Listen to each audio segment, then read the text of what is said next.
নমস্কার, দেখছেন ডিজিটাল খবরিলাল।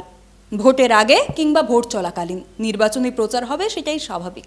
সেই থেকেই জনগণের দৃষ্টি আকর্ষণের চেষ্টা হবে।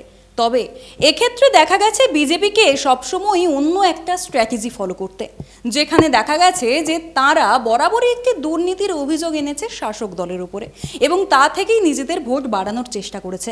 সে 2016 সালের নারদা টেপ প্রকাশক কিংবা 2024 সালে শিক্ষা নিয়োগ দুর্নীতিকে ইস্যু করা কিংবা সন্দেশখালির ঘটনাকে তুলে আনা। কিন্তু কতটা লাভবান হয়েছে বিজেপি?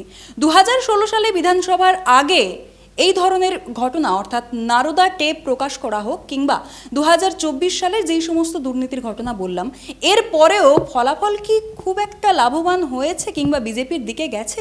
নির্বাচনের পূর্বে বিজেপি বিরোধীদের বিপাকে ফেলার চেষ্টা নতুন ঘটনা নয়।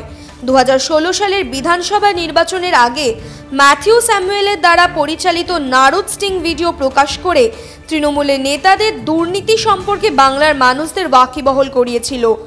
2024-এর ক্ষেত্রেও আমরা দেখেছি শিক্ষা দুর্নীতি থেকে শুরু করে রেশন, গরু পাচার, কয়লা পাচার, বিভিন্ন দুর্নীতিকে হাতিয়ার করেছে বিজেপি। এমনকি সন্দেশখালির মতো ঘটনা উঠে এসেছে যেখানে সরাসরি বিক্ষোভের নামতে দেখা গেছে সাধারণ মানুষকে। তবে এসব কিছুর পরেও বিজেপির লাভের অঙ্ক শূন্য।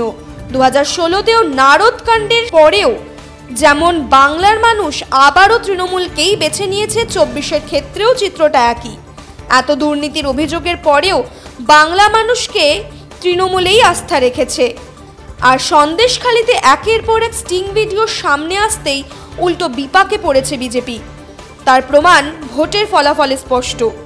এবারেও বিজেপি ভোট পাওয়ার জন্য দোষারোপের স্ট্র্যাটেজি চালিয়ে যাবে নাকি মানুষের জন্য কাজ করবে, সেটাই দেখার। Bureau report, digital Khabrilal Bangla.